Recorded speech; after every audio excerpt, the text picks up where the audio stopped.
सर्वेभ्यः नमो नमः। सर्वेषां सुस्वागतम। मैं सुनील शर्मा आज आपके लिए लेकर आया हूं पंडित जगन्नाथ पंडित राज जगन्नाथ विरचितम रस गंगाधर।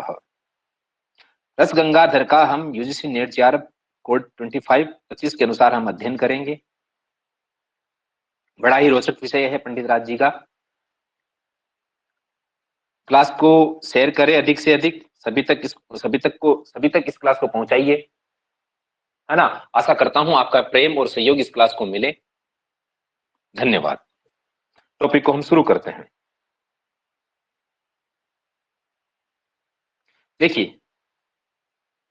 किसी भी विषय को शुरू करने से पहले हमें क्या चाहिए कि हमें उन कवि के बारे में, उनका जो जीवन है, उनकी जो शैली है ना, कहाँ के वो निवासी थे, उनकी जाति क्या थी, उनके पिता का नाम, यानी उनका परिचय हमें जानना चाहिए।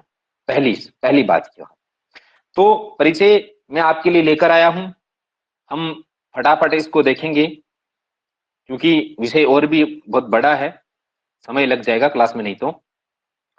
देखिए लिखा है, शुरू करते हैं।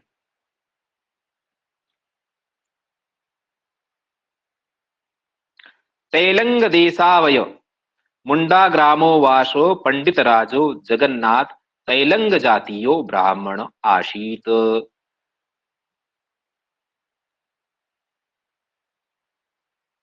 तेलंग जातीयो समझना, यानी जो ये पंडित राज जगन्नाथ जी जो थे,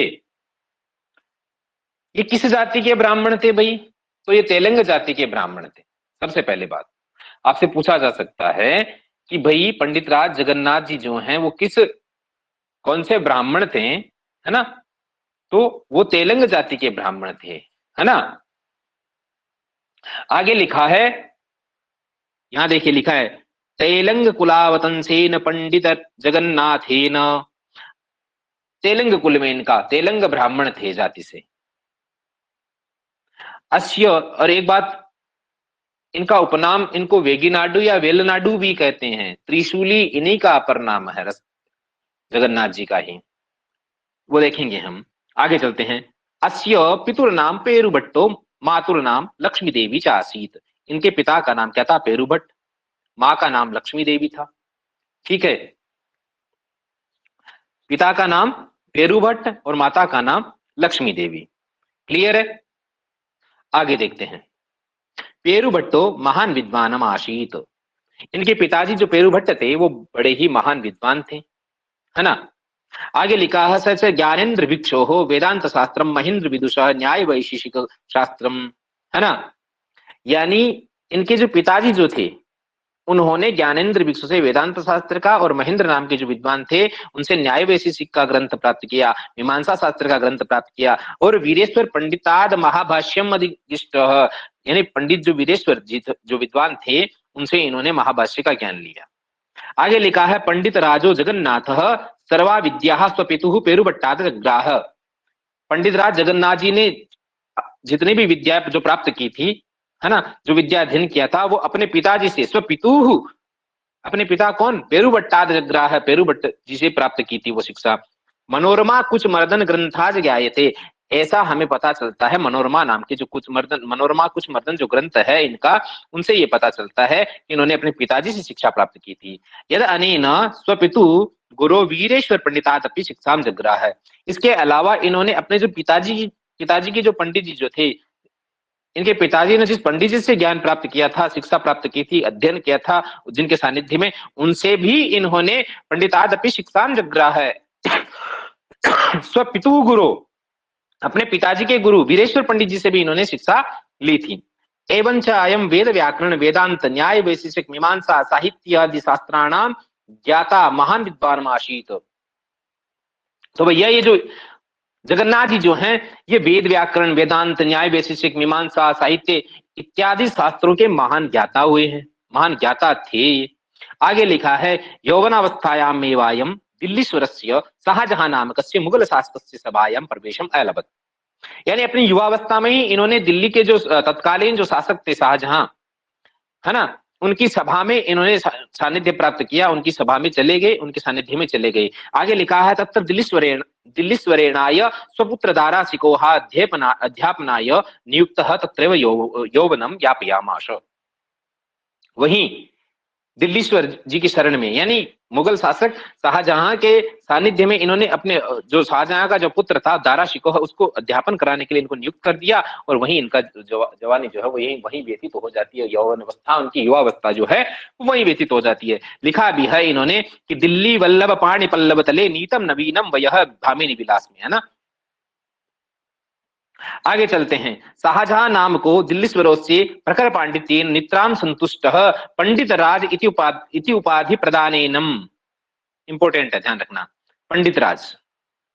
शाहजहां नाम के जो दिल्ली के शासक थे, उन्होंने प्रखर पांडित्य से, इनकी जो शैली से इनसे प्रभावित होकर के, संतुष्ट होकर इन्होंने इनको पंडित राज की उपाधि प्रदान की। तो अब आपसे पूछा जा सकता है कि पंडित राज की उपाधि इनको किन्होंने दी थी? तो शाहजहां ने इनको पंडित राज की उपाधि दी थी। क्लियर है? दिल्ली वल्लभ पाणि पल्लव तले नीतम नवीनम वय। शाहजहां नाम को दिल्लीश्वरों से प्रखर पांडित्येन नित्राम संतुष्टः पंडित राज इति उपाधि प्रदानम एनम, है ना। पंडित राज जगन्नाथ जी की उपाधि इनको दे, विभूषयामास, है ना, सुशोभित किया। आगे लिखा एवं चायम सक्रोपम वैभव सुखम अनुभवन दिल्ली पतेश्वराय स्व यौवनम कालम व्यतीताय। तो लगभग उनका जो यौवन अवस्था है, सुख के जो दिन है, लगभग वहीं दिल्ली में इन्हीं के सानिध्य में व्यतीत हो जाते हैं। आगे बढ़ते हैं। दिल्ली के शासक की प्रशंसा में इन्होंने लिखा है, ये श्लोक है, केवल अध्ययन कर लेते हैं। दिल्लीश्वर से प्रशंसायाम तेन लिखितम, लिखा है, क्या लिखा है? दिल्लीश्वरो वा जगदीश्वरो वा मनोरथान पूरयितुम समर्थः अन्येन केनापि नृपेण दत्तम साकाय वास्यात् लवणाय वास्यात् साकाय वास्यात् लवणाय वास्यात्, है ना।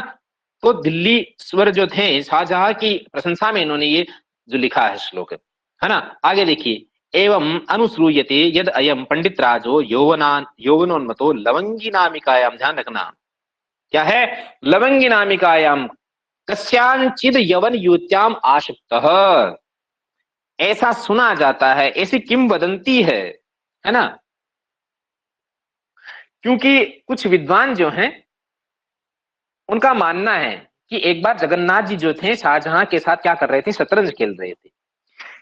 इसी समय बादशाह को प्यास ने व्याकुल किया, बादशाह ने जल लाने का आदेश दिया। तो कोई लवंगी नाम कोई सुंदर कोई कन्या थी, वो युवती सिर पर सोने का कलश लेकर के रख करके समीप आती है इनके, है ना, जल लेकर के आती है। तो उसकी सुंदरता से द्रवीभूत होकर शाहजहां ने जगन्नाथ से उसका सौंदर्य वर्णन करने को कहा। तो पंडित राज जी ने सुंदरी का रूप वर्णन करते हुए एक श्लोक भी लिखा था। क्या लिखा था?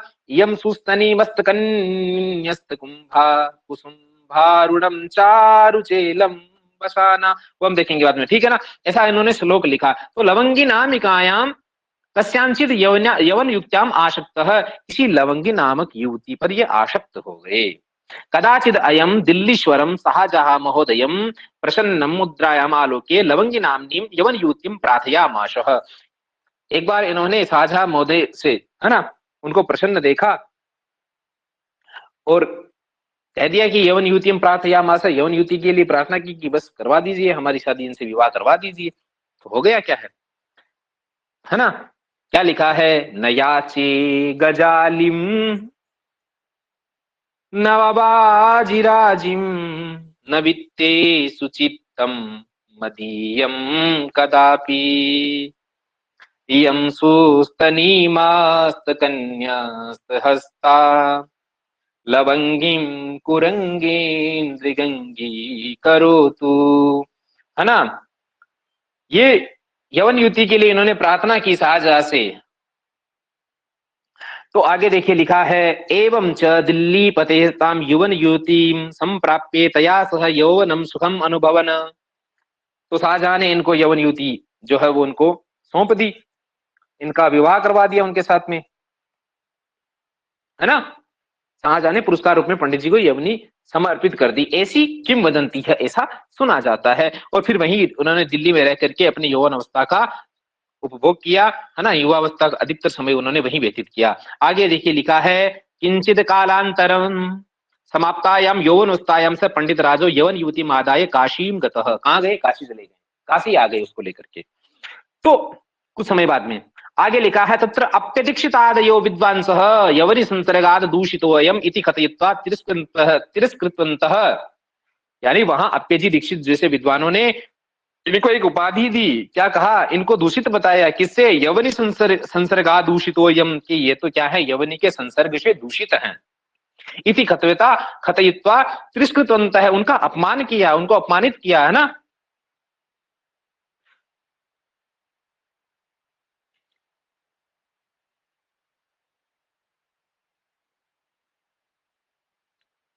आगे देखिए, ततः जब उन्होंने अपमान कर दिया, उसके बाद देखिए, ततः कदाचित गंगायाः तटे यवनयुवत्या सह सायितमेनं दृष्टवाप्य अप्यदीक्षितेन कथितम्, है ना, किम निशंकम शेषे शेषे वैसी तुम आगते मृत्यो। तो आगे देखिए, लेकिन किंतु यदा पंडित राजो मुखम उद्घाट्य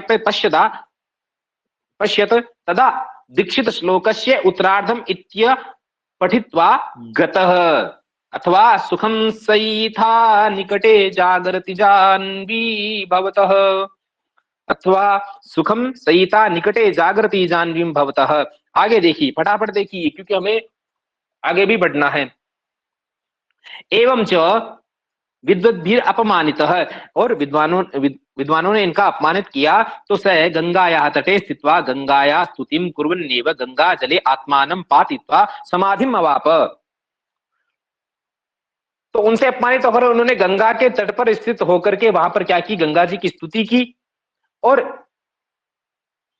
लग गए समाधि में। तो पंडित राजस्य भट्टोजी दीक्षित अप्य दीक्षिताभ्याम सह वैरम प्रवृद्धम, दोनों के साथ उनका वेर बढ़ गया, है ना।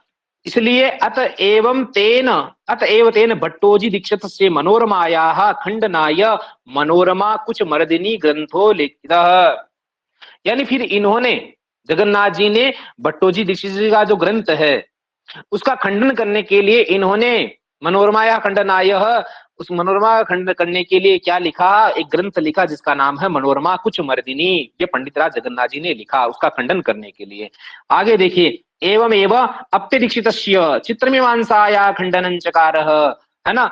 उसके अलावा भैया अप्य दीक्षित जी जो हैं, इनकी चित्र मीमांसा का भी खंडन इन्होंने किया। तो ऐसे हैं भाई पंडित राज जगन्नाथ जी, क्योंकि लिखा है पंडित राजो जगन्नाथ स्वाभिमानी, स्वाभिमानी है, स्वभाव दत्तो वैष्णव धर्म के अनुयायी हैं, भगवत्या भागीरथ्या परम भक्त आशीत, माँ भगवती गंगा के परम भक्त हैं, है ना, परम भक्त थे। पंडित राजस्य जगन्नाथस्य समय सप्तदश शताब्द्या मध्यभागे, सप्तदश शताब्द्या मध्यभागे, ध्यान रखना, सप्तदश शताब्द्या मध्यभागे निश्चितो बुधे इति ही, ऐसा विद्वान मानते हैं, ऐसा विद्वानों का मानना है ना, कि इनका जो जन्म है, जन्म स्थान से समय के बारे में, है ना, सप्तदश शताब्द्या मध्यभागे निश्चित है। आगे देखिए, रसगंगाधर काव्य अलंकार शास्त्र से प्रौढ़तमो ग्रंथ। ये जो रसगंगाधर है ये काव्य अलंकार शास्त्र का बहुत ही प्रौढ़तम ग्रंथ है ना।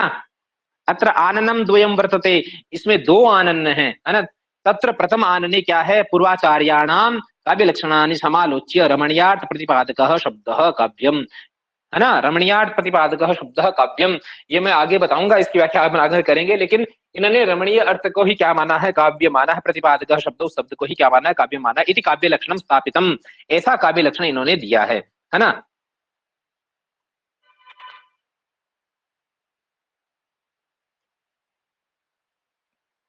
आगे हम थोड़ी सी बात कर लेते हैं रसगंगाधर से वैशिष्ठ्यम, रसगंगाधर के वैशिष्ठ्य की बात कर लेते हैं। तो फटाफट देखिए, काव्य लक्षण विषय सर्वेषां पूर्ववर्तितानाम आचार्याणाम मतानि समालोच्य शब्दस्यैव कवित्व प्रतिपादनम, उनकी जितने भी काव्य लक्षण के विषय में जितने भी पूर्व आचार्य जो हुए हैं ना, उनकी आलोचना की है ना, समालोचना करके और अपने काव्यत्व का प्रतिपादन किया है। रस निरूपणे सूक्ष्म रस निरूपणे सूक्ष्म सूक्ष्म सूक्ष्मेक्षिकया विवेचनम, यानी जो रस निरूपण जो इन्होंने किया उसका सूक्ष्मता से विवेचन किया है। अलंकाराणाम सूत्र शैल्याम निरूपणम, अलंकारों को सूत्र शैली में निरूपित किया है। आगे लिखा है 10 गुणानाम त्रिषु गुणेष्वंतर भाव कथनम, और प्रतिभेव काव्यात्मिकाभिव्यक्ति स्रोतः, है ना। चतुर्विध काव्य भेद निरूपणम, चमत्कार सेव काव्य अलंकार शास्त्र से आवश्यकता प्रतिपादनम। तो ये सामान्य है, वैसे अगर आप नहीं देखोगे तो चलेगा, ये मैं केवल बस आपको समझाने के लिए लेकर आया हूं। आगे चलते हैं।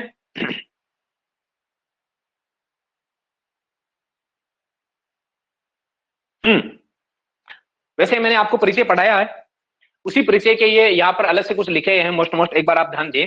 रस गंगाधर जगन्नाथ पंडित जी की, जन्म इनका 17वीं शताब्दी, है ना, आपने पढ़ा होगा अभी, है ना, 17 शताब्दी। तो यहाँ पर 17वीं शताब्दी। आगे देखिए, यहाँ पर टीका की बात करते हैं, है ना। इनकी एक उन पर रस गंगाधर के ऊपर गुरु मर्म प्रकाश व्याकरण नागेश जी की है, और एक है नवीन सरला मंजुनाथ जी की, है ना। मैंने आपको बताया था कि जाति इनकी तेलंग ब्राह्मण थे ये, है ना, और इनका उपनाम वेगी नाडु या वेल नाडु या त्रिशूली, ये तीनों इन्हीं की क्या है, अपर नाम है, जगन्नाथ जी के ही अपर नाम है, वेगी नाडु, वेल नाडु और त्रिशूली।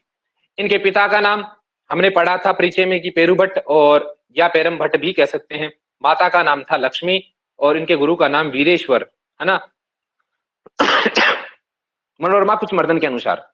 और उपाधि पंडित राज की हमने चर्चा की थी, पंडित राज जी की उपाधि, और किस इन्होंने दी थी, तो शाहजहां ने इनको क्या दी थी, पंडित राज जी की उपाधि दी थी, है ना। ये भी हमने पढ़ा था, दिल्ली वल्लभ पाणी पल्लव तले नीतम नवीनम वयः, और यवनी संसर्ग ग्रसित कहा गया है ना। यवनी कौन, लवंगी नाम की जो कन्या थी, उसे दूषित। अब इनके जो निर्मित ग्रंथ हैं, है ना, उनके बारे में थोड़ा आप ध्यान रखें तो ठीक रहेगा कि इनके द्वारा, पंडित जी के द्वारा कौन कौन से ग्रंथ जो हैं वो रचे गए हैं, तो ध्यान दे। अमृत लहरी, ये भी इन्हीं का ग्रंथ है, क्लियर है। उसके बाद है आसफ विलास, आसफ विलास, ये नवाब आसफ खां से लेकर के उसके सभासद जो प्रशस्ति, उसका वर्णन जो है यहाँ पर हमें मिलता है आपस विलास में। आगे हम बात करेंगे करुणा लहरी, करुणा लहरी भी इन्हीं का ग्रंथ है। उसके बाद है चित्र मीमांसा खंडन, चित्र मीमांसा खंडनम। उसके बाद है जगदाभरणम, ये 5 देखिए, जगदाभरण, ये शाहजहां के जो पुत्र थे दारा शिकोह है, उनका प्रशस्ति वर्णन जो है ना उन्होंने किया है जगदाभरण में। आगे है पीयूष लहरी, कौन सा है, पीयूष लहरी, ये भी इन्हीं का ग्रंथ है। आगे प्राणाभरण, प्राणाभरण में क्या किया है, प्राण नारायणस्य प्रशस्ति वर्णनम हमें प्राणाभरण में मिलता है। आगे देखिए भामिनी विलास, भामिनी विलास, भामिनी विलास है, ये भी क्या है, एक अन्य उक्ति वर्णन है, ये भी इन्हीं का ग्रंथ है। और मनोरमा कुछ मर्दन भी इन्हीं का ग्रंथ है। और यहाँ नीचे दिया हुआ है यमुना वर्णन, ये भी इन्हीं का है। लक्ष्मी लहरी और रस गंगाधर, विद्वान कहते हैं कि रस गंगाधर इनकी अंतिम रचना थी। तो ये कुछ रचनाएं हैं किनकी, इन्हीं की, पंडित जी की रचनाएं जो है माने जाती है। एक बार ध्यान में रखना, अमृत लहरी, आसफ विलास, करुणा लहरी, चित्र मीमांसा खंडन, जगदाभरण, पीयूष लहरी, प्राणाभरण, भामिनी विलास, मनोरमा कुछ मर्दन, यमुना वर्णन, लक्ष्मी लहरी और रस गंगाधर। क्लियर है, यहां तक सब क्लियर हुआ।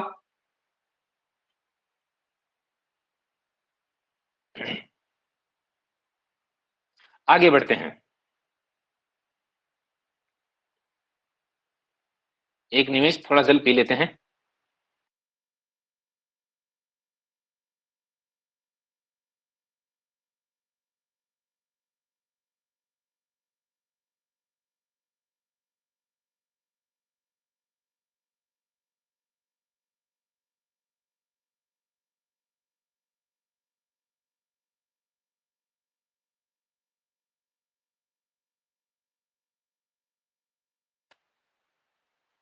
हाँ जी, अब हम देखेंगे ग्रंथ का मंगलाचरण। ग्रंथ का मंगलाचरण देखते हैं, आप भी देखिए। भगवान कृष्ण की घनश्याम मूर्ति का स्मरण किया है इन्होंने रस गंगाधर जी में, रस गंगाधर नामक पुस्तक में, प्रथम आनंद में। स्मृता तरुणा तपम करुणया हरन्ति निर्णाम, भंगुरतनु त्विषाम्बलयिता सतैर्विद्युताम् कलिन्दगिरिनन्दिनी तटसुरदुर्मालम्बिनी मदीयमतिचुम्बिनी भवतु कापि कादम्बिनी। है ना, कितना अच्छा स्मरण किया है भगवान कृष्ण की घनश्याम मूर्ति का स्मरण किया है इन्होंने। स्मृतापि तरुणा तपं करुणया हरन्ति निर्णाम् अभंगरतनु त्विषाम्बलयिता सतैर्विद्युताम् कलिन्दगिरिनन्दिनी तटसुरद्रुमालम्बिनी मदीयमतिचुम्बिनी भवतु कापि कादम्बिनी। रूप का अतिशयोक्ति है ना कि भैया ये कृष्ण मूर्ति जो है स्मरण मात्र से जन्म जन्मांतरों के संतापों का समन कर देती है। ये भगवान की जो कृष्ण मूर्ति है केवल स्मरण मात्र से, केवल केवल और केवल क्या करना है, स्मरण करना है, प्रभु का बस मन से स्मरण करना है। उस स्मरण मात्र से ये जन्म जन्म के जितने भी संताप है उनका नष्ट कर देती है, उनका समन कर देती है, उनको शांत कर देती है। भौतिक मेघमाला तो केवल क्या है, क्षणभंगुर विद्युत छटा से गिरी रहती है, परंतु ये आध्यात्मिक घन छटा तो क्या है, शाश्वत है। उस उज्जवल प्रभा से ही निहित रहती है। इस संपूर्ण संदर्भ से कविनिष्ठ भगवत विषयक भाव की अभिव्यक्ति होती है। तो अब आपसे अगर पूछा जाए कि किसकी स्तुति की गई है, तो आप कहेंगे भगवान श्री कृष्ण की स्तुति की गई है। भगवान कृष्ण की घनश्याम मूर्ति का स्मरण जो है कवि के द्वारा मंगलाचरण में जो है वो किया गया है। आगे बढ़ते हैं।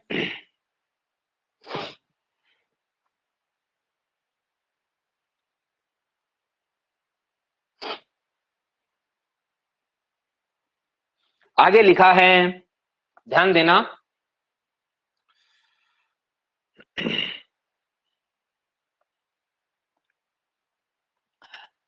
निमग्नेन निमग्नेन कलेशे मन जलधरेन्तरुदरम मायोन्नितो लोके ललितरस गंगाधर मणि। दिखाई दे रहा है ना, थोड़ा बड़ा कर देता हूं एक सेकंड।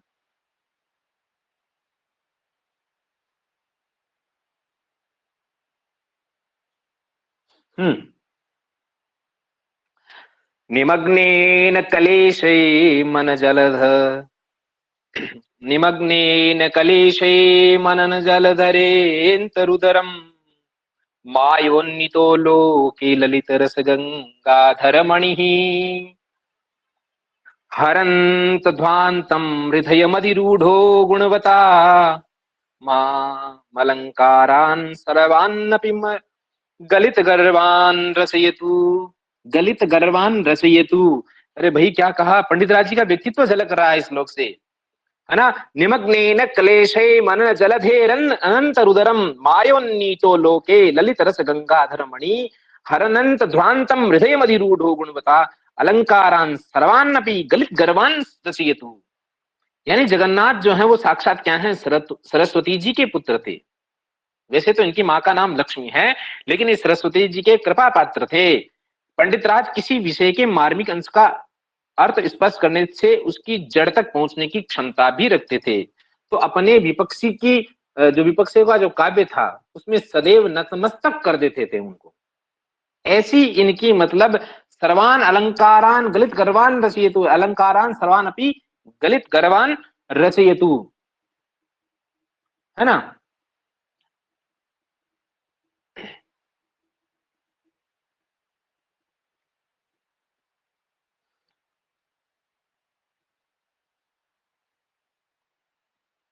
आगे चले।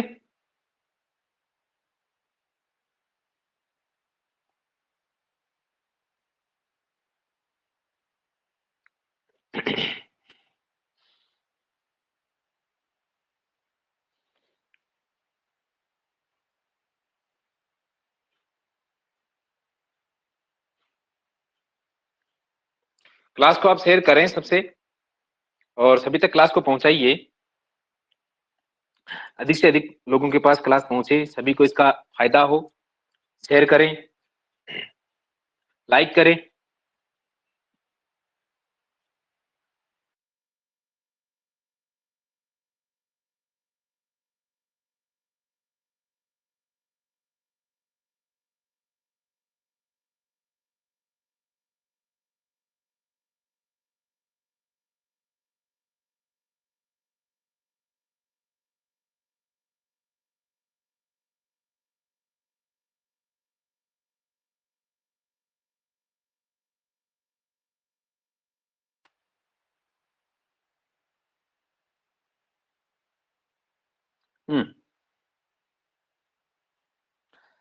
आगे लिखा है निर्मायनी नूतनम उदाहरणानुरूपम काव्यम मया अत्र निहितम न परस्य किंचित किम सेव्यते सुमनसां मनसापि गंधः कस्तूरिका जनन शक्ति भृता मृगेण। भृता मृगेण कुछ नहीं है, बस आपको इतना समझना है, यानी कि भी अपने परिश्रम की सार्थकता को व्यक्त कर रहे हैं पंडित जी।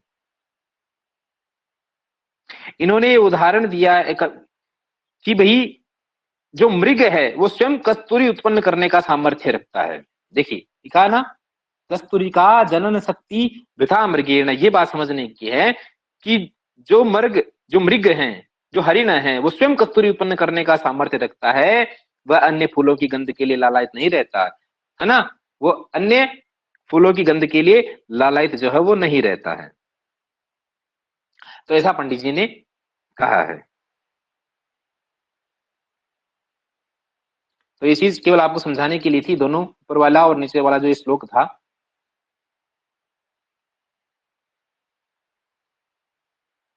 आगे बढ़ते हैं।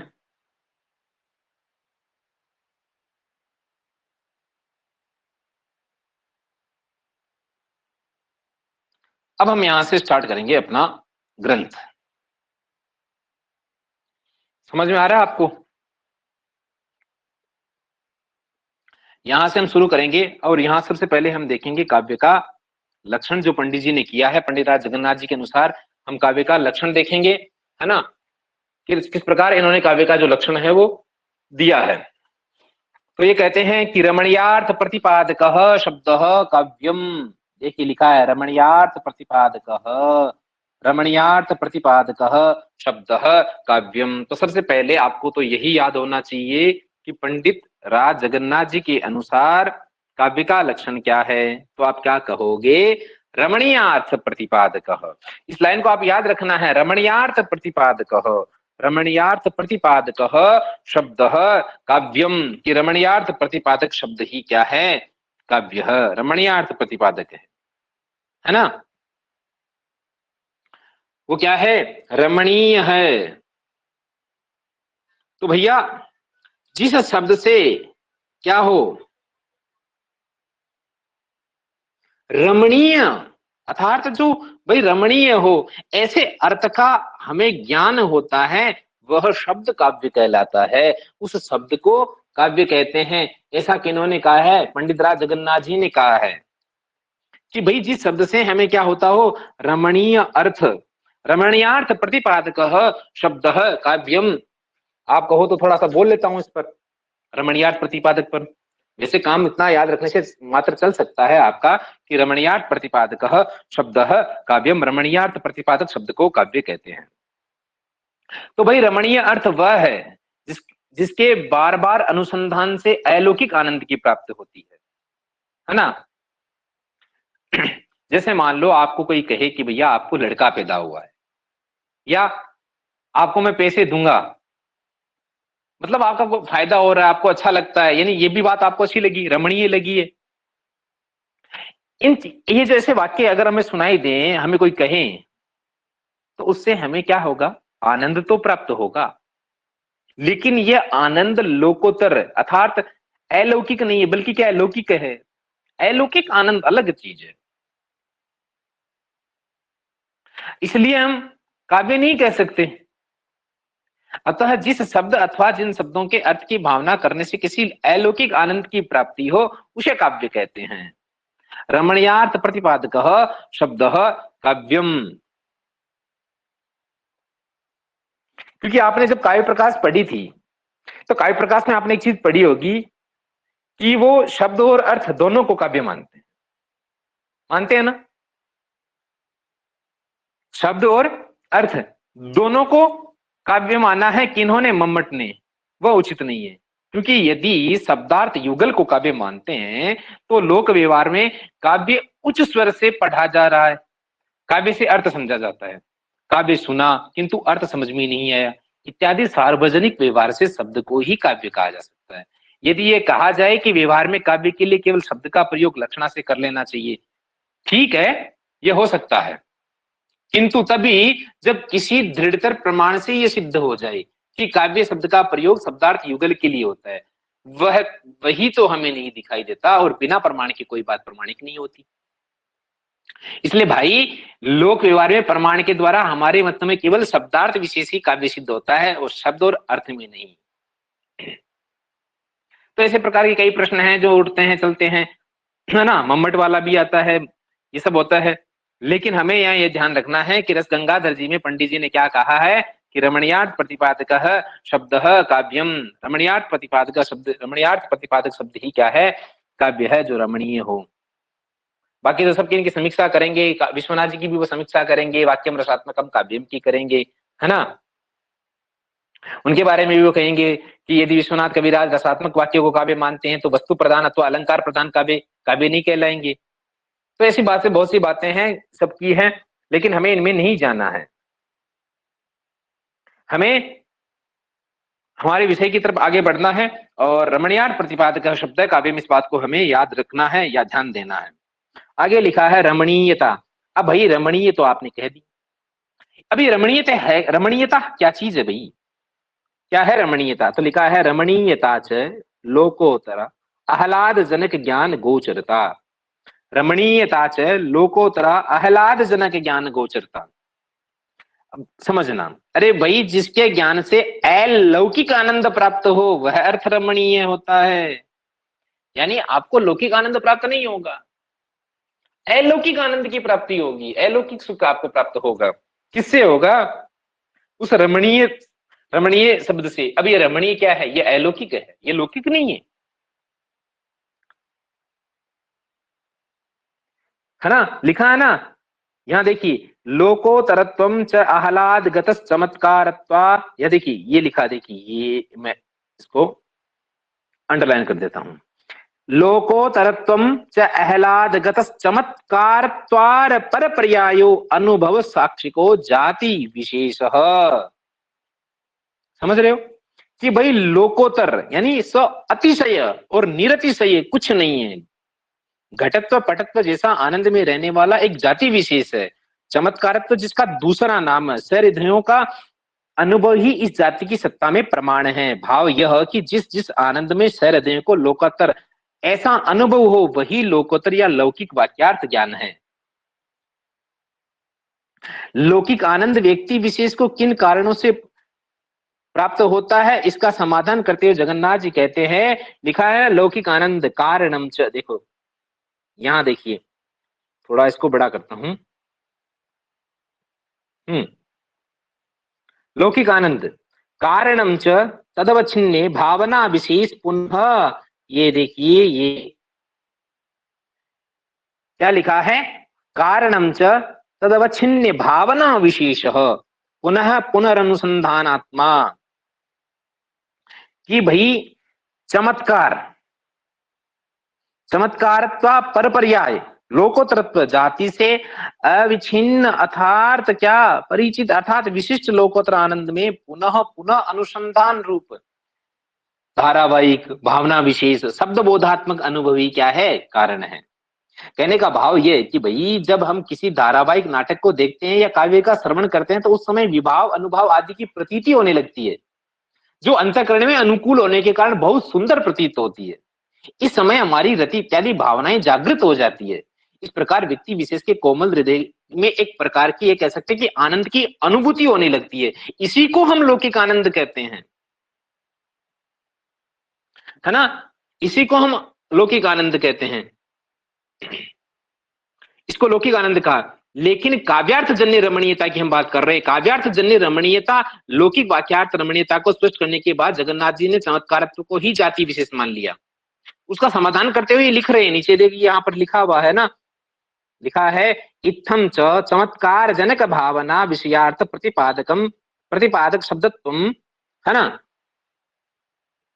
कि भाई समझना, कभी कभी ज्ञातव्य विषय ज्ञान सामग्री होने से होने वाला ज्ञान, यहां देखिए पूरा लिखिए, इत्थं च चमत्कार जनक भावना विषयार्थ प्रतिपादक शब्दत्वं यथ प्रतिपादितार्थ विषये भावनात्वं चमत्कार जनकता अवच्छेदकम तत्वं स्वविशिष्ट जनकता अवच्छेदकार्थ प्रतिपादकता संसर्गेण चमत्कारत्वमेव वा काव्यत्वम इति फलितम।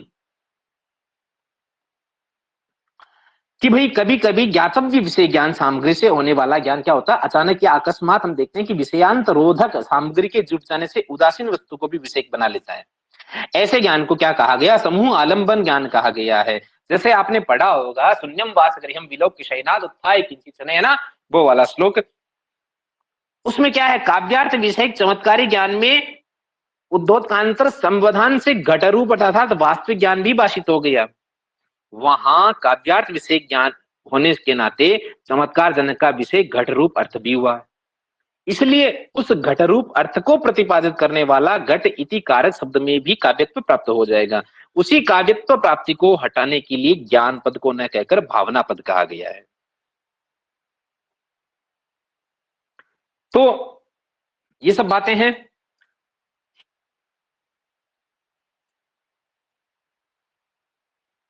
आगे बढ़ते हैं।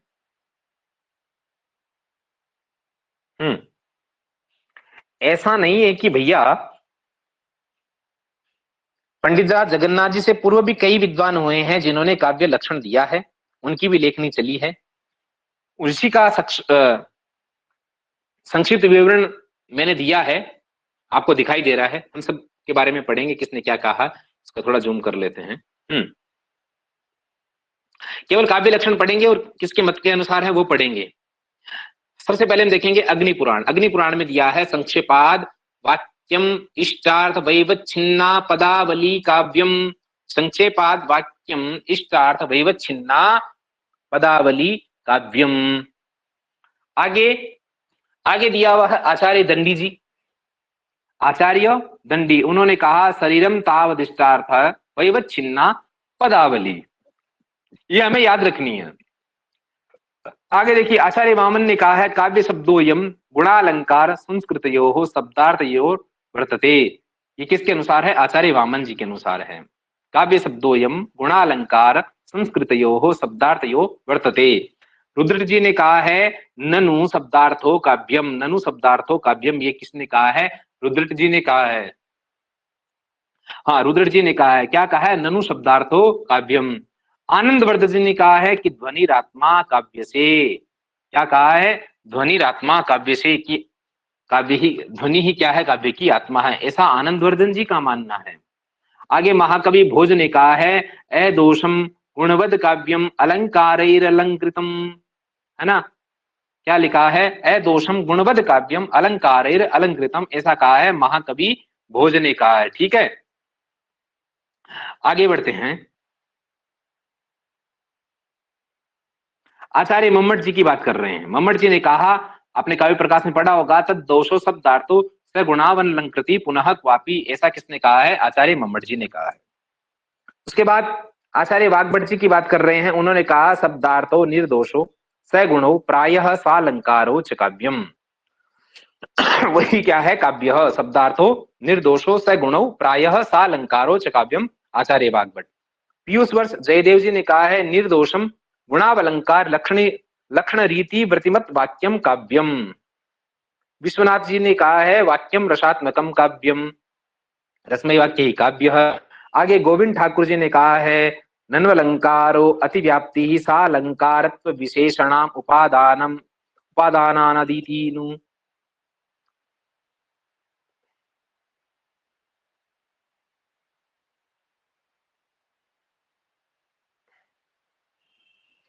गोविंद ठाकुर जी ने कहा है नन्वलंकारो अतिव्याप्ति सा अलंकारत्व विशेषणाम उपादानादीति न वाच्यम। भामा जी ने कहा शब्दार्थो सहितो काव्यम गद्यम पद्यम च तद विधा। वो गद्य और पद्य के भेद से दो प्रकार का होता है, ऐसा भामा जी ने कहा है। आगे दिखा हेमचंद्र जी के अनुसार क्या है, अदोषो स गुणो सालंकारो च शब्दार्थो काव्यम। अदोषो स गुणो सालंकारो च शब्दार्थो काव्यम। विद्यानाथ जी ने कहा है गुणालंकार सहितो शब्दार्थो दोष वर्जितो। गुणालंकार सहितो शब्दार्थो दोष वर्जितो। आगे विद्यावर्जी हुए हैं, उन्होंने कहा शब्दार्थो वपुरस्य तत्र विभूदेरात्मवाभ्यध्यायी ध्वनि ही, ऐसा इन्होंने कहा है। विद्याधर का मानना है। क्लियर है? तो ये सबके अनुसार मुख्य मुख्य जो है अक्सर एग्जाम में पूछे जाते हैं, वो सारी परिभाषाएं हैं, सारे लक्षण जो है मैंने आपके सामने रखने की कोशिश की है। तो आप इनको जरूर याद रखें, है ना। आप इनका नोट्स बना ले, आप लिख लीजिए इनको, और यही चीजें आपसे पूछी जाएगी, है ना। कितना डीप में जाओगे कि सिलेबस इतना बड़ा है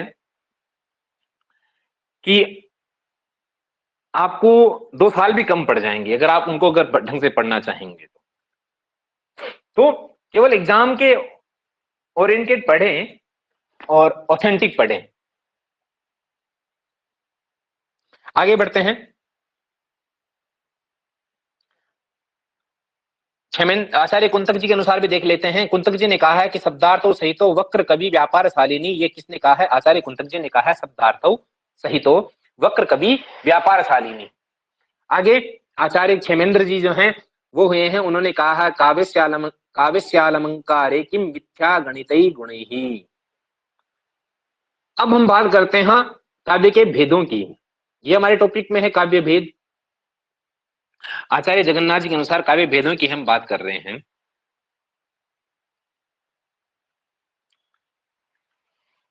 एक चीज मैं आपको बता देना चाहता हूं कि जो पंडितराज जगन्नाथ जी जो हैं, इन्होंने काव्य का कारण क्या माना है? इन्होंने काव्य का कारण माना है केवल और केवल प्रतिभा को काव्य का, प्रतिभा को काव्य का हेतु माना इन्होंने। मतलब उनका ये मानना है कि काव्य बनाने के लिए अनुकूल शब्दों एवं अर्थों की तत्काल उपस्थिति ही प्रतिभा है। प्रतिभा को ही आचार्य ने शक्ति नाम से भी अभिहित किया है। प्रतिभा और शक्ति एक ही तत्व है ना। तो इन्होंने केवल प्रतिभा को काव्य का हेतु माना है। आगे हम देखिए बात करते हैं काव्य के भेदों की। तो देखिए यहां पर लिखा है उत्तमोत्तम काव्य, उत्तम काव्य, मध्यम काव्य और अधम काव्य। आपने ये 3 पढ़े होंगे, उत्तम, मध्यम और अधम। इन्होंने चौथा भी माना है, उसको कहा है उत्तमोत्तम काव्य, कहा है उसको उत्तमोत्तम काव्य का नाम दिया है पंडित राज जगन्नाथ जी। अब ये उत्तमोत्तम काव्य क्या है, तो आप ध्यान दें, ये लक्षण आप याद रखें, यही आपसे परीक्षा में पूछे जाएंगे। शब्दार्थो यत्र गुणी भवितात्मनो कमेप्यर्थ विवेक, है ना। ये अंडरलाइन करता हूं मैं पूरा, आराम से पढ़ लो, याद भी रखना है।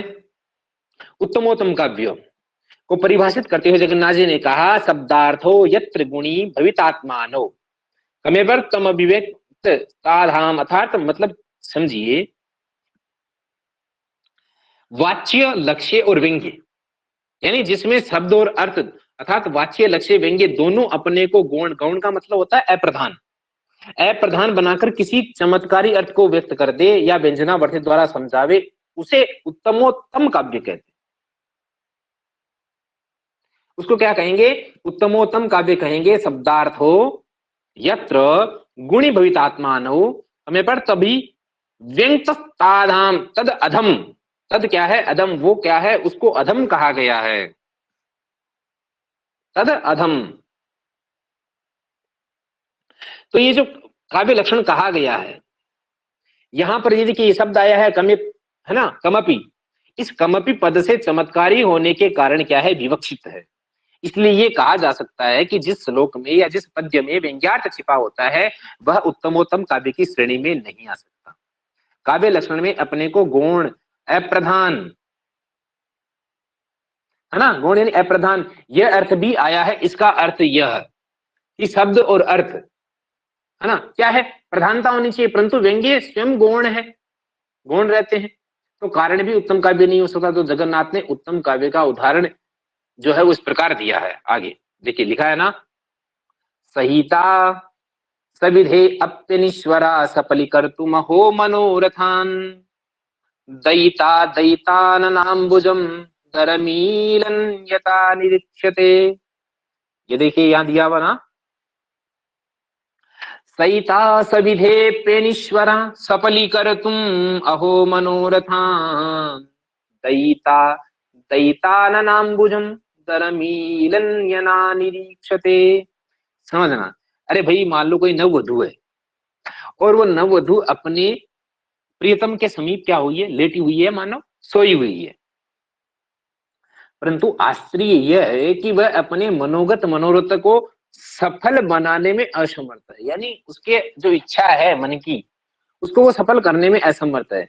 वह चाहती तो बहुत कुछ है, परंतु लज्जा और भय ने उसे इस प्रकार दबा रखा है कि वह कुछ कर नहीं पाती। ऐसी स्थिति में वह प्रियतम की इच्छाओं को पूर्ण नहीं कर पाती। फिर भी वह प्रियतम की दयिता या प्रेमिका है। लिखा ना, दयिता दयिता ननाम्बुजम दरमीलनयन, धन लिखा ना, दयिता दयिता ननाम्बुजम दरमीलन नयना निरीक्षते। फिर भी क्या है, दयिता या प्रेमिका तो है ही। तो हो भी क्यों नहीं, केली विमुख भी नवोढ़ा पत्नी अपने प्रेमियों के लिए अप्रीतिकर नहीं बल्कि प्रीतिवर्धक ही होती है, प्रीति को बढ़ाने वाली ही होती है।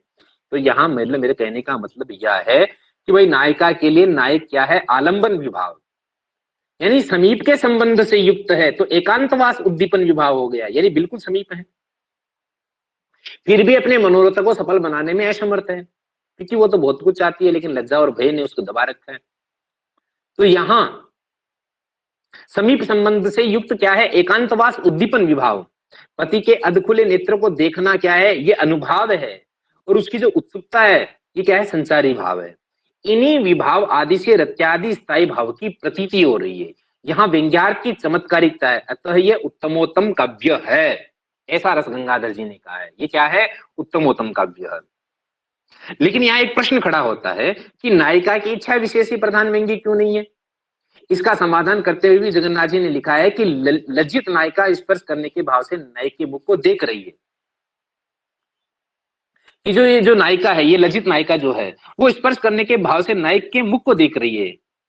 यहाँ ये वर्णित है, यदि ये नायक सो गया तो मैं इसका मुख चूम लूंगी, यानी ये ऐसी इच्छा ये जो है व्यक्त हो रही है, जो क्या है, व्यंग्य है। यानी इसमें हमको दिखाई व्यक्त हो रहा है ऐसा, जो क्या है, व्यंग्य। फिर इसी व्यंग्य को क्या है, प्रधान मानकर यहाँ काव्य लक्षण का समन्वय करना चाहिए। पूर्व में कही गई रति रूप व्यंग्य को प्रधान मानकर नहीं करना चाहिए, है ना। इसलिए क्या है, ये उत्तमोत्तम काव्य है, ऐसा पंडित जी ने कहा है। पंडित जी ने जो भी कहा है आपको ये याद रखना है ना। शब्दार्थो यत्र गुणी भावितात्मनो तमपि अभिव्यक्त तद अधम, उसको क्या कहेंगे, अधम कहेंगे। सहिता सविधे अप्यनीश्वरा सफली करतु महो मनोरथान, दयिता दयिताननां भुजं धरमील नयना निरीक्षते।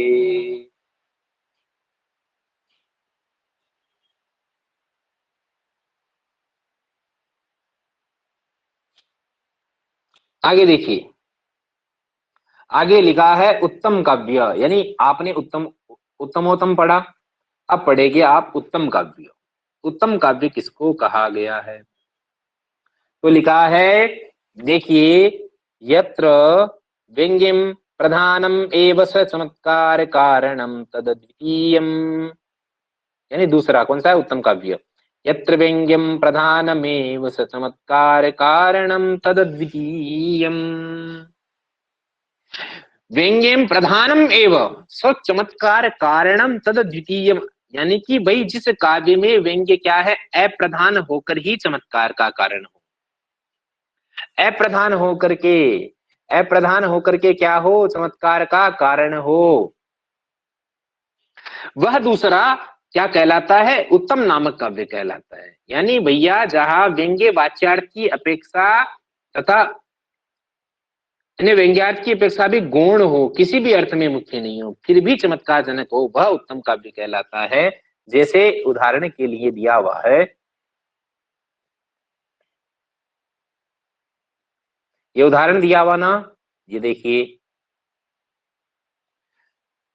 राघव विरह ज्वाला संतापित शैल शिखरेषु शिशिरे सुखम शयानः कपय कुप्यन्ति पवन तनयाय। राघव विरह ज्वाला संतापित शैल शिखरेषु शिशिरे सुखम शयाना कपय कुप्यन्ति पवन तनयाय। यानी राम, भगवान राम जो हैं, रामचंद्र जी जो हैं उनके विरह की ज्वालाओं से तप्त बनाए गई ये कौन सा पर्वत है? ये देखिए, ये है पर्वत का नाम है सह्य शैल।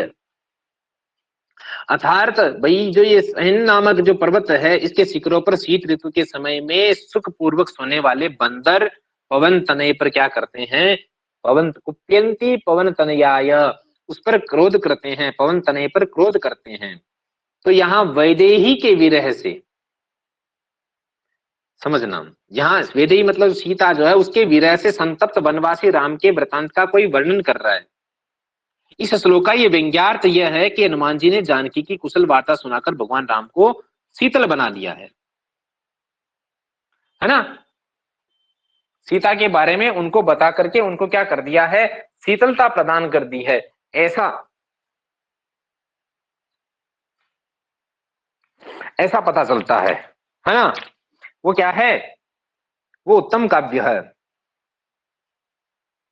उसको क्या कहेंगे हम? उत्तम काव्य कहेंगे।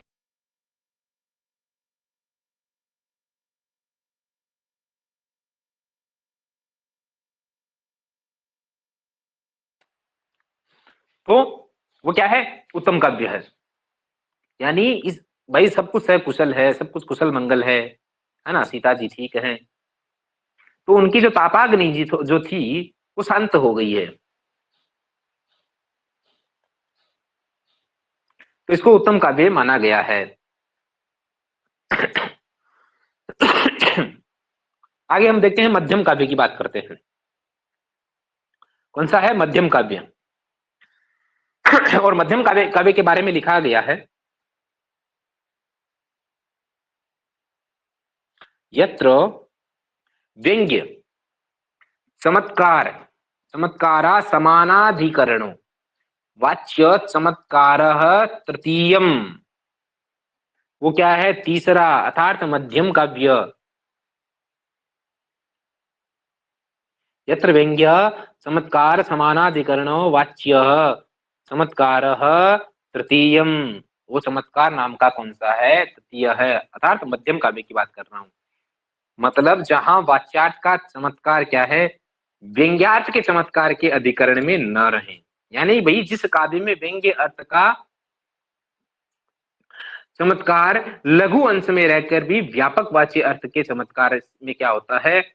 अंतर्भुक्त हो जाने से स्पष्टतया अनुभूत न हो, वह मध्यम काव्य कहलाता है। जैसे लिखा है यमुना वर्णने, यहां देखिए लिखा है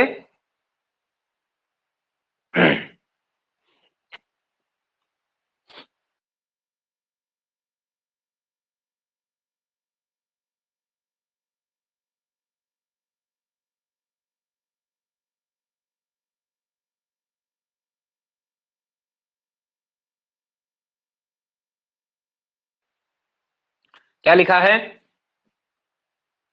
तनय मैना, है ना? ये उदाहरण देखो, अंडरलाइन किया हुआ ना, ये वाला उदाहरण आप ध्यान दें, इस पर ध्यान दें। ये थोड़ा साफ दिखाई नहीं दे रहा है, इसलिए मैं इसको देख रहा था, अगर ये सही हो सकता है तो कोई ना, मैं आपको प्रोवाइड करवा दूंगा। फिर भी मैं पढ़ रहा हूं, आप सुनना। तनय मैनाकगवेषण लंबीकृत जलधि जठर परविष्ट हिमगिरि भुजायमानया भगवत्या भागीरथ्याः सखी। भगवत्या भागीरथ्या सखी ही।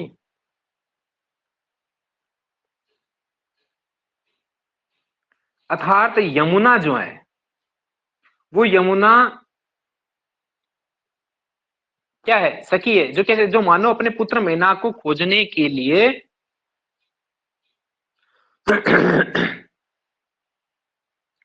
उस समुद्र के उदर में बैठी हुई हिमालय की क्या भुजा है, तो उस हिमालय रूपी भुजा से गंगा की श्वेतता और पुत्र मैना को खोजने के लिए समुद्र के उदर में बैठी हुई इस ऐसी उक्ति जो है, उस उक्ति से गंगा का पाताल के तह तक पहुंचना व्यंग्य होता है, जो किसी रूप में चमत्कार जनक भी है, फिर भी वह है चमत्कार वाच्य उत्प्रेक्षा के चमत्कार के भीतर छुपा हुआ है। तो ये जो श्लोक है ना, ये क्या है? देखिए आपको दिखाई दे रहा होगा, ये ये श्लोक क्या है? ये उत्प्रेक्षा अलंकार की प्रधानता है इसमें।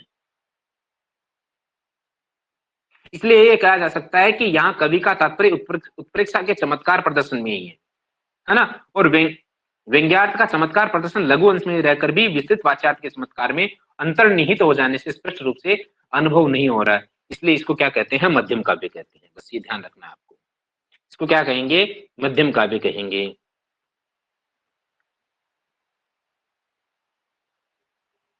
आगे बात करते हैं अधम काव्य की। भैया अधम काव्य क्या है, यत्रार्थ लिखा है ना, देखिए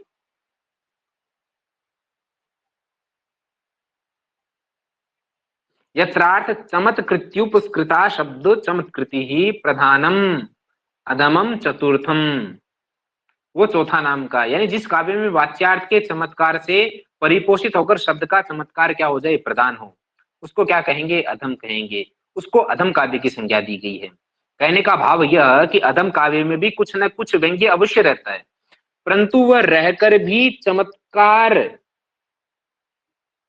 है ना, चमत्कार नहीं रहता है। इसके अतिरिक्त अधम काव्य में शब्दालंकारों में चमत्कारिता होती है। जैसे उदाहरण दिया गया है, देखिए यहाँ पर ये उदाहरण जो दिया गया है, क्या लिखा गया है, मित्रातिपुत्र नेत्राय त्रिशास्त्र वस्त्रवे, मित्रातिपुत्र नेत्राय त्रिशास्त्र वस्त्रवे वसत्रवे गोत्रात्रि गोत्र जत्राय गोतात्री ते नमो नमः।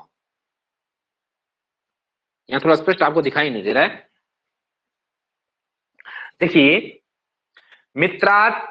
मित्रात्रिपुत्र नेत्राय त्रिशास्त्र वसत्रवे गोत्रारि गोत्र जत्राय गोत्रात्रे ते नमो नमः। यानी सूर्य और चंद्र जिसके क्या है, नेत्र हैं, समझ लो आप समझिए, सूर्य और चंद्र जिसके नेत्र हैं, जो दैत्यों का शत्रु है, जो इंद्र व उसके वंशज देवों की रक्षा करता है, उस पृथ्वी पालक विष्णु या गोपालक शिव को क्या किया गया है, बार बार नमस्कार किया गया है। गोत्रारि गोत्र जत्राय गोतात्रे ते नमो नमः, गोत्रात्रे ते नमो नमः, उसको नमस्कार किया गया है, गोपालक शिव को बार बार, है ना, पृथ्वी पालक विष्णु और गोपालक शिव को क्या किया गया, बार बार नमस्कार है। तो यहाँ विष्णु विषयक वार्ता में व्यंग्यार्थ का क्या है, अभाव है, जबकि शब्दों के अनुप्रास जन्य त्रय त्रय त्रय त्रय ये बार बार आ रहा ना, तो यह त्रय की प्रधानता है, यह क्या है, इस त्रय की प्रधानता है, इसलिए ये क्या है, अधम काव्य। क्लियर है, आगे बढ़ते हैं।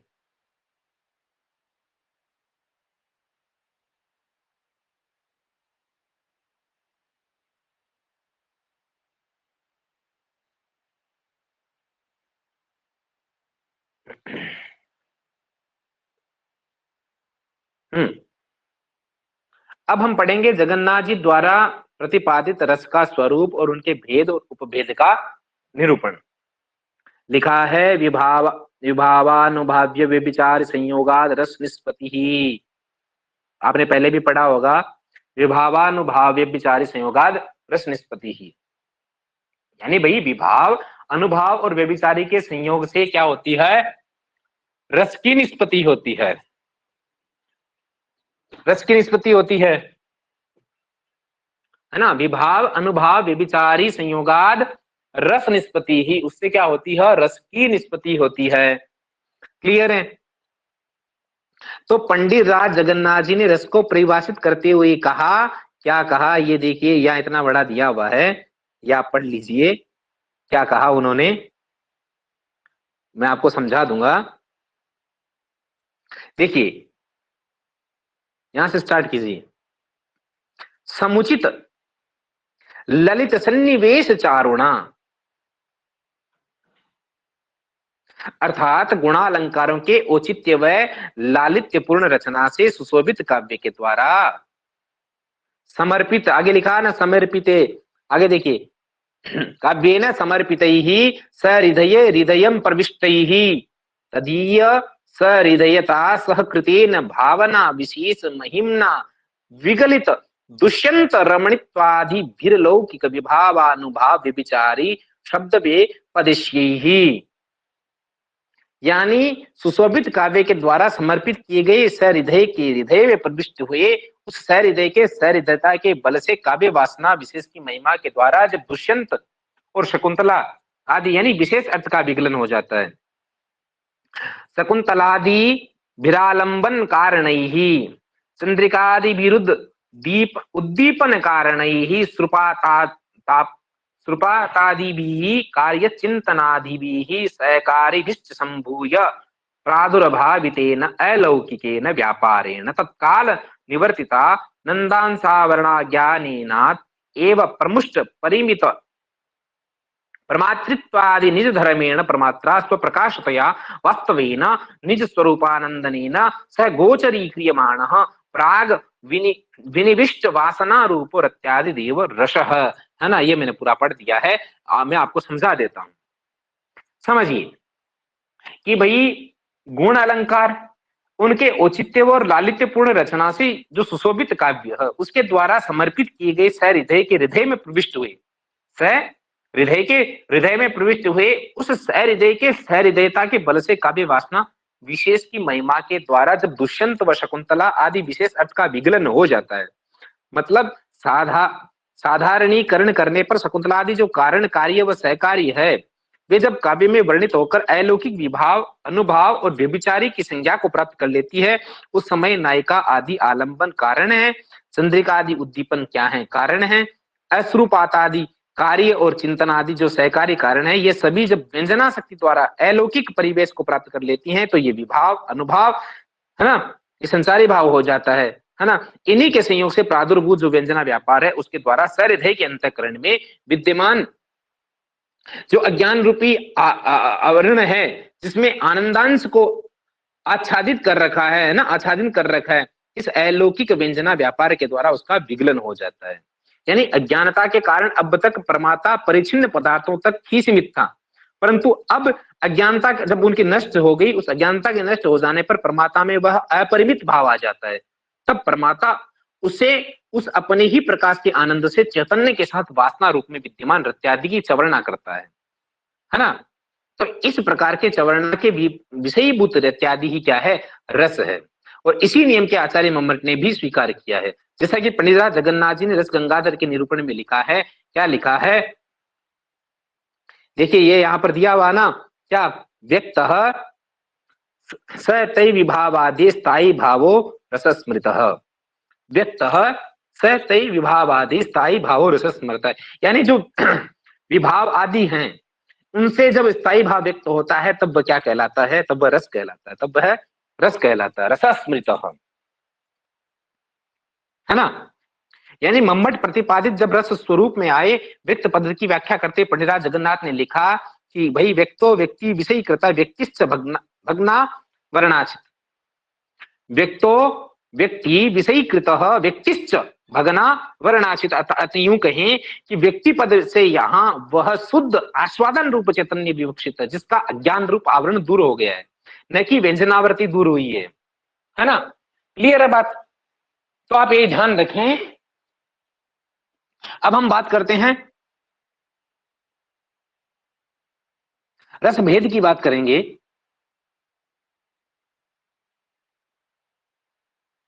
रस भेदों की बात करते हैं तो लिखा है श्रृंगार करुण शांतो रुद्रो वीरो अद्भुत अद्भुत तथा हास्यो भयानक विभत्सेति ते नवः।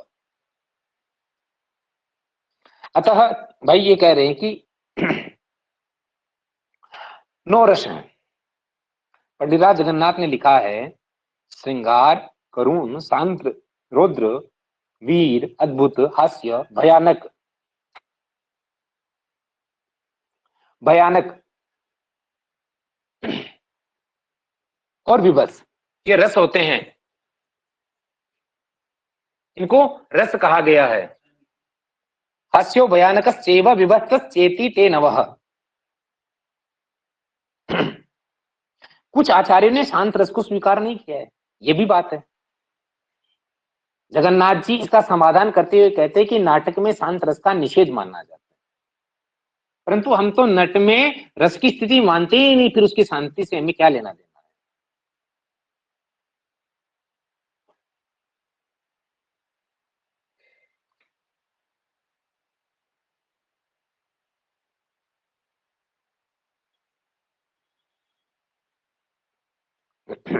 उसकी शांति से हमें क्या लेना देना है। तो स्थायी भाव देखिए दिया हुआ है, इसलिए नो ही रस होते हैं और उनके नो ही स्थायी भाव होते हैं। रति शोकश्च निर्वेद क्रोध साहश्च विस्मय हासो भयम जुगुप्सा च स्थायी भावाक्रमादमी। रति शोक निर्वेद क्रोध उत्साह विस्मय हास भय और जुगुप्सा स्थायी भाव होते हैं।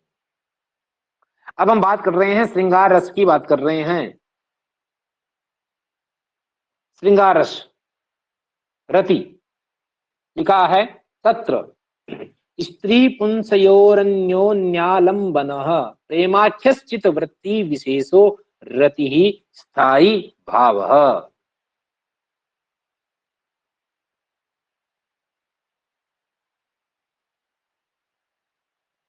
स्त्री पुंसयोरन्यो एक सेकंड में जल पीता हूं, थोड़ा कंटिन्यू करते हैं।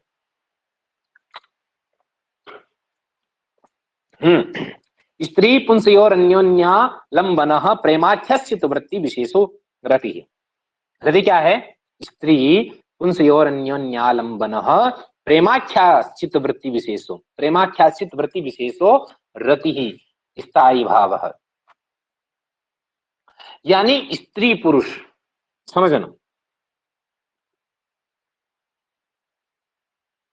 स्त्री पुरुष की एक दूसरे के, है ना, जैसे उनकी क्या होती है, चित्तवृत्ति होती है।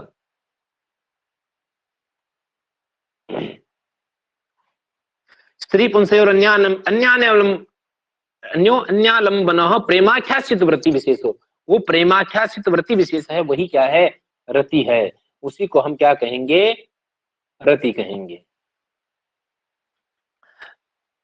आगे लिखा है रते संयोग कालावचनत्वे प्रथम। एक सेकंड, क्या है?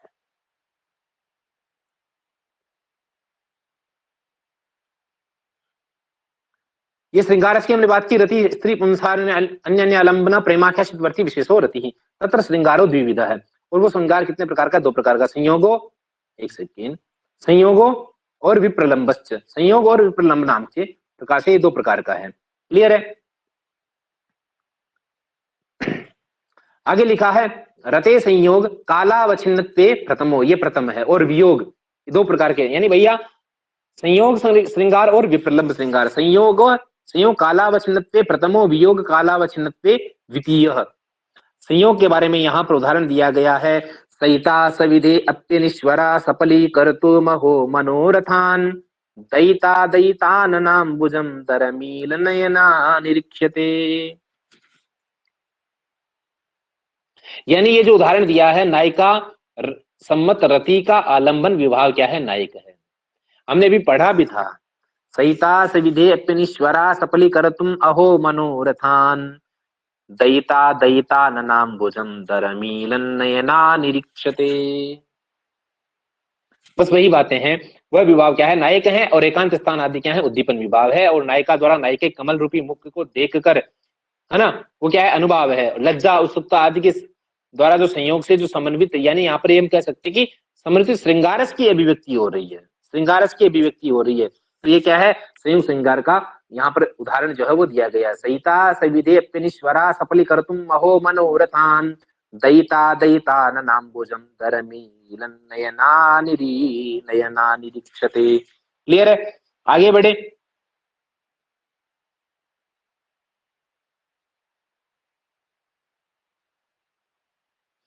आगे यहां पर आइए, ये भी एक दिया हुआ है।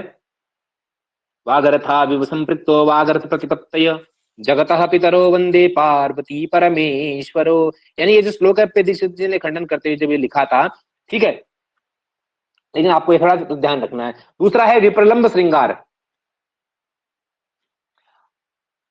विप्रलंब श्रृंगार का उदाहरण इन्होंने दिया, वाचो मांग लिखि प्रयाण समय जलप जलपत्यनल्पम जने केली मंदिर मारुतायन मुखे विन्यस्त वक्त्रांबुजा निश्वास कल्पिताधरो परिपद वाष्पाद्र वाष्पाद, है ना,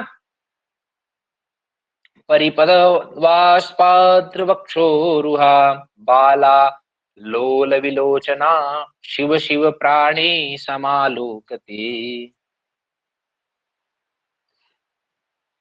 अर्थ समझिए इसका। एक सखी है और अपनी दूसरी सखी की दयनीय जो दशा है उसको देख करके वो मन में सोच रही है। क्या सोच रही है? कि उसके पति परदेश जा रहे हैं। प्रयाण समये जलपत्य अल्पम जने केली मंदिर मारुता नयन मारुतायन मुखे विन्यस्त वक्त्रांबुजा निश्वास गल्पिताधरो परिपत वास्पाद वक्षोरुहा बाला लोल विलोचना शिव शिव प्राणी समालोकते। वो सोच रही है कि प्रदेश जा रहे हैं इसके पति, यानी शुभ चिंतक लोग अच्छे अच्छे वचन बोल रहे हैं, परंतु ये मुग्धा प्रति मंदिरों के वातायनों में मुख कमल को डालकर बैठी है। उसकी सांसों की गति तेज है। सांसों की गति कैसी है? तेज है। निश्वास गल्पिता धरो परिपद वाष्पा द्रवक्षो रुहा, लिखा है ना, ये देखिए। निश्वास मतलब उसकी सांसों की गति क्या है? तेज है। इस कारण उसके ओठ क्या हैं? सूख चुके हैं। वाष्पाद वृक्षोरुहा बाला लोल विलोचना शिव शिव प्राणी समालोकते। उसके होठ सूख चुके हैं और अधरों पर गिरकर नीचे की ओर जाने वाली आंसुओं की धारा से उसके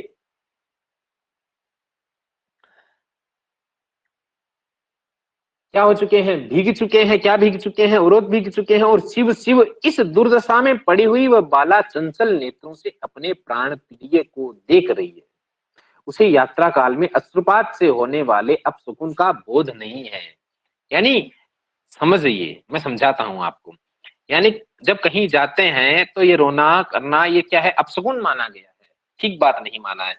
लेकिन यहां जो नायिका है वो, उसका पति से क्या हो रहा है? विरह हो रहा है, यानी अलग हो रहे हैं, विप्रयोग हो रहा है। यहां पर क्या है? विप्रलंब श्रृंगार है। इसलिए यहां पर क्या है? विप्रलंब श्रृंगार का यह उदाहरण जो है वो दिया गया है। तो ये रस गंगाधर थी, है ना। आज का टॉपिक हम यहीं समाप्त करते हैं। आप क्लास को अधिक से अधिक शेयर करें, इसको लाइक करें, है ना। और हमारे चैनल को क्या करें? सब्सक्राइब जरूर करें। धन्यवाद। मिलते हैं अगले टॉपिक पर। तब तक के लिए धन्यवाद।